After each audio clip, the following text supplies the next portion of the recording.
It's fall, so that means pumpkin cake. Hey guys, so today I'm going to share with you a recipe that's been in the family for years. It's my mom's grandmother's pumpkin cake recipe. It's one of those things that just feels like fall to me, and it's something that I look forward to making every year. And really, there shouldn't be a time frame on this cake because it's that good. So keep watching and I'll share with you the recipe. So here are all your ingredients that you're going to need. This is probably the most simple cake you'll ever make. It's literally, you just measure out all your ingredients, mix them together in a bowl, and then you're going to bake it. So what you're going to use is 3 cups of flour. I just on hand have whole wheat flour. It doesn't specify in the recipe, it just says flour. So if you have all purpose, that's fine. Then you're going to add 2 cups of sugar, just white sugar, 1 cup of oil, and you're going to do a half a teaspoon of salt. Then you're going to do half a teaspoon of cinnamon. You're going to do 2 teaspoons of both baking powder and baking soda. And then you're going to do 3/4 of a bag of chocolate chips. Sometimes I add a little bit more just if I'm feeling feisty. And then you're going to do 2 cups of canned pumpkin. And then you're also going to need 4 eggs. And if you want, you can also add a cup of nuts, which usually I don't add. I prefer just doing the chocolate chips.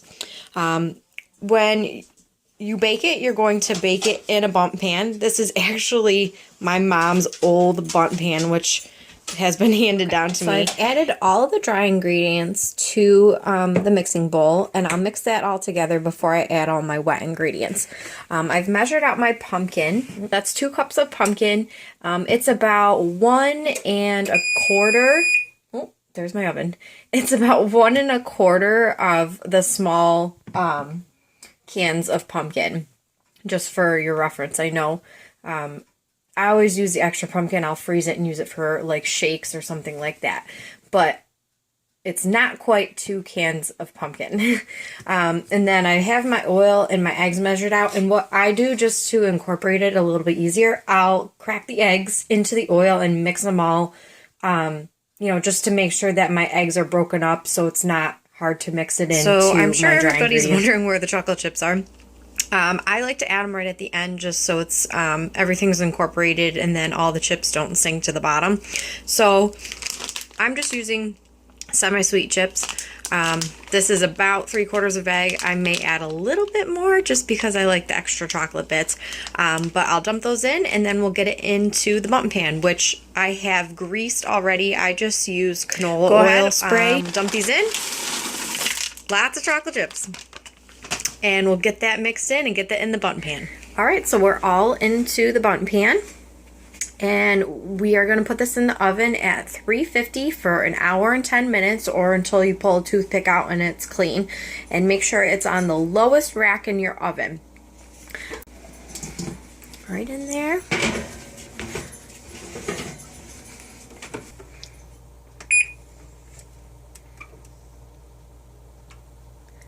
And get our timer on.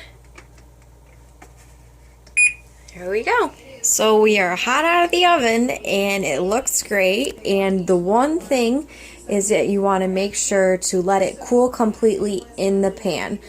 So I'll let this cool. It should be maybe a half an hour or so, and then we'll invert it out of the pan when it's completely cool. So here is the end result of our pumpkin cake. It's still warm right out of the oven. I couldn't even help myself and wait for it to cool all the way before I decided to cut right into it. So I really hope you guys like this video. And don't forget to subscribe and keep your eye out for more videos to come.